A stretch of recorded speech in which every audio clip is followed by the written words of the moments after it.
వే gold trusted gold buyers మీరు తాకట్టు పెట్టిన బంగారాన్ని విడిపించి ఈ రోజు ఉన్న మార్కెట్ ధరకు కొనబడను. జనసేనలోకి అవంతి శ్రీనివాస్ వెళ్లనున్నారా? మాజీ మంత్రి అవంతి శ్రీనివాస్ కు లైన్ క్లియర్ అయిందా? ప్రస్తుతం ఇదే రాష్ట్ర వ్యాప్తంగా చర్చనీయాంశంగా మారుతుంది. మాజీ మంత్రి అవంతి శ్రీనివాస్ కు గ్రీన్ సిగ్నల్ ఇచ్చింది జనసేన చేరికల కమిటీ అనేటువంటి ఊహాగానాలు రాష్ట్ర వ్యాప్తంగా మరి ముఖ్యంగా ఉమ్మడి విశాఖ జిల్లా వ్యాప్తంగా మొదలయ్యాయి. సమయానుకూల నిర్ణయాలు తీసుకునేటువంటి ఉత్తరాంధ్ర పొలిటికల్ లీడర్స్ లో అవంతి శ్రీనివాస్ ఒకరు. ప్రధానంగా 2 సార్లు ఎమ్మెల్యేగా ఒక్కసారి ఎంపీగా గెలిచినటువంటి అనుభవం కూడా ఆయనకుంది. అనకాపల్లి నుంచి 2014లో తెలుగుదేశం పార్టీ ఎంపీగా గెలుపొందారు. ఇక అవంతి శ్రీనివాస్ 3 సార్లు 3 వేరు పార్టీల నుంచి కూడా పోటీ చేసినటువంటి వైనం, శాసనసభకు ప్రాతినిధ్యం వహించినటువంటి వైనాన్ని కూడా మనం గమనించాలి. జగన్ హయాంలో దాదాపు 3 ఏళ్ల పాటు ఆయన రాష్ట్ర మంత్రిగా కూడా పనిచేశారు. 2024 ఎన్నికల తర్వాత వైసీపీకి రాజీనామా చేయడం, ప్రస్తుతం ఏ పార్టీలో చేరకుండా రాజకీయ పరంగా ఆచితూచి అడుగులు వేస్తున్నటువంటి వైనం మనం చూస్తున్నాం. ప్రధానంగా తెలుగుదేశం పార్టీలో అవంతి చేరికకు అడ్డుకట్ట వేస్తున్నారు మాజీ మంత్రి గంటా శ్రీనివాసరావు. చిరంజీవి కుటుంబంతో అవంతికి సన్నిహిత సంబంధాలు కూడా ఉన్నటువంటి వైనం మనం చూస్తున్నాం.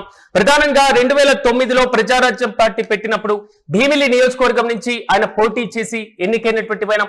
ప్రజారాజ్యం పార్టీ తర్వాత కాంగ్రెస్ పార్టీలో కలిసినటువంటి సందర్భంలో ఆయన కూడా అదే విధంగా కొనసాగారు. రాష్ట్ర విభజన తర్వాత 2014లో తెలుగుదేశం పార్టీలో చేరడం, అనకాపల్లి పార్లమెంట్ స్థానం నుంచి ఆయన పోటీ చేసి లోక్సభ ఎంపీగా కూడా గెలుపొందారు. తర్వాత 2019 ఎన్నికల నాటికి పూర్తి స్థాయిలో మాత్రం ఏదైతే వైసీపీలో చేరడం, వైసీపీలో పూర్తి స్థాయిలో ఆయన ఎమ్మెల్యేగా గెలుపొందినటువంటి వైనం. 2019 ఎన్నికల తర్వాత ఉమ్మడి విశాఖ జిల్లాలో గెలిచినటువంటి 3 అసెంబ్లీ నియోజకవర్గాల్లో గంటా శ్రీనివాసరావు, మరి ముఖ్యంగా చెప్పుకోవాలి 2 నియోజకవర్గాలు పక్కన పెట్టేస్తే గంటా శ్రీనివాసరావుతో ఉన్నటువంటి విభేదాల కారణంగా కొంతవరకు పార్టీని ముందుకు తీసుకెళ్లేటువంటి వైనంలో ప్రతికూల పరిస్థితులు, ఇలాంటి సందర్భంలో స్థానికంగా ఉన్నటువంటి రాజకీయ పరిస్థితులు బేరీజు వేసుకొని తెలుగుదేశం పార్టీకి రాజీనామా చేసి వైసీపీలో చేరారు.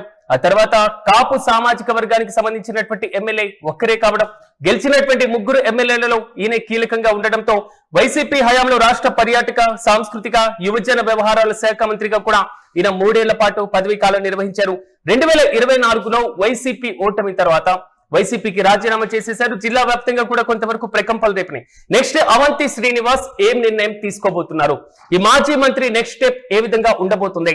జిల్లా వ్యాప్తంగా కీలకంగా వ్యవహరించేటువంటి నేతల్లో, ఒడిదొడుగు స్వభావం కలిగినటువంటి నేతల్లో, కానీ పార్టీల మారేటువంటి నేతల్లో కూడా అవంతి శ్రీనివాస్ ఒకరిగా ఉంటారని పార్టీ వర్గాలు కూడా గుసగుసలాడుతున్నటువంటి నేపథ్యం. కాంగ్రెస్ లో ప్రాతినిధ్యం వహించారు, పీఆర్పీలో ప్రాతినిధ్యం వహించారు, తెలుగుదేశం పార్టీలో కూడా ప్రాతినిధ్యం వహించడం జరిగింది. గతంలో వైసీపీలో ప్రాతినిధ్యం వహిస్తూనే రాష్ట్ర మంత్రిగా కూడా వ్యవహరించినటువంటి ఈయన మొత్తం 2 సార్లు ఎమ్మెల్యేగా, ఒక్కసారి ఎంపీగా గెలిచారు. అవంతి శ్రీనివాస్ అలియాస్ ముత్తంశెట్టి శ్రీనివాస్. ఇప్పుడు కనబడుతున్నటువంటి అంశం, అవంతి శ్రీనివాస్ ఇప్పుడు వైసీపీలోకి తిరిగి వెళ్ళబోతున్నారా, లేదా జనసేన పార్టీలో చేరేటువంటి అవకాశాలు కనబడుతున్నాయా? తెలుగుదేశం పార్టీలో చేరాలి అంటే మాజీ మంత్రి గంటా శ్రీనివాస్ తో ఉన్నటువంటి వ్యక్తిగత విభేదాలు, వ్యాపారపరమైనటువంటి విభేదాలు, స్థానికంగా ఉన్నటువంటి పరిస్థితులు, మరి ముఖ్యంగా గంటా శ్రీనివాసరావుతో ఉన్నటువంటి పోటీతత్వం, ఈ మొత్తం అంశాలను పక్కన పెట్టేసి అది తెలుగుదేశం పార్టీలో చేరికకు గంటా అడ్డుకుంటున్నారు అనేది మాత్రం అవంతి కార్యకర్తలు కూడా అప్పుడప్పుడు గుసగుసలాడినటువంటి సందర్భాలు మనం చూసాం. కానీ ఈసారి అవంతి శ్రీనివాస్ జనసేనలో చేరడం దాదాపు ఖాయం అనేటువంటి వార్త మాత్రం ఉమ్మడి విశాఖ వ్యాప్తంగా కూడా చర్చనీయాంశంగా మారుతుంది. ఇప్పటికే జనసేన చేరికల కమిటీ కూడా ఆల్మోస్ట్ వైసీపీ నుంచి వచ్చేటువంటి వారికి అగ్ర ప్రాధాన్యత ఇస్తుంది, అగ్ర తాంబూలం ఇస్తుంది. రాష్ట్ర వ్యాప్తంగా కీలకమైనటువంటి బాధ్యతలు అప్పగిస్తూ జనసేన పార్టీని సంస్థాగతంగా బలోపేతం చేసేటువంటి దిశగా కూడా అడుగులు వేస్తున్నటువంటి నేపథ్యంలో ఇలాంటి సీనియర్ నేతలకు, కీలక నేతలకు, వైసీపీలో కీలకంగా వ్యవహరించినటువంటి నేతలను జనసేన పార్టీలో చేర్చుకుంటే రాజకీయంగా మరింత ప్రాబల్యం పెరిగేటువంటి అవకాశం కనబడుతుంది. జిల్లాలో పట్టు సాధించవచ్చు. ఉమ్మడి విశాఖ జిల్లాలో అవంతి శ్రీనివాస్ తో ఉన్నటువంటి క్యాడర్, వారితో ఉన్నటువంటి కార్యకర్తల బలం జనసేనకు మరింత కలిసి వస్తుంది అనేటువంటి ఆలోచన చేస్తున్నట్లుగా తెలుస్తుంది. ప్రధానంగా రాజకీయాలు తీరిక లేనటువంటి కారణంగా ఫ్యామిలీ లేదా బిజినెస్ లేదా విద్యా సంస్థలపైన ఎక్కువగా ఫోకస్ పెట్టలేకపోతున్నట్లుగా కూడా సన్నిహితులు ఇప్పటికి చెప్తున్నా 2029 నాటికి మళ్ళీ అవంతి శ్రీనివాస్ యాక్టివ్ కాబోతున్నారు. ఈ లోపే ఏదో ఒక కీలకమైనటువంటి పార్టీలో చేరబోతున్నారు, ఆ పార్టీలో కీలకమైనటువంటి బాధ్యతలు నిర్వహించబోతున్నారు అనేటువంటి చర్చ మాత్రం ఉమ్మడి జిల్లా వ్యాప్తంగా కూడా ఇప్పటికే చర్చనీయాంశంగా మారుతున్నాయి. అయితే 2024 ఎన్నికలు ముగిసిన కూటమి అధికారంలోకి వచ్చినటువంటి కొద్ది రోజులకే ఒక కొత్త ఆప్షన్ ని కూడా ఎన్నుకున్నారు ఈ మాజీ మంత్రి. వైసీపీ వైఫల్యాలపైన ఏ కరువు పెట్టి మరీ బయటకు వచ్చేశారు. రాజకీయాల్లో తీరిక లేనటువంటి సందర్భంలో నేను బయటకు వచ్చేస్తున్నా అనేటువంటి ఇష్యూని ఈయన ప్రధానంగా చెప్పినటువంటి నేపథ్యం.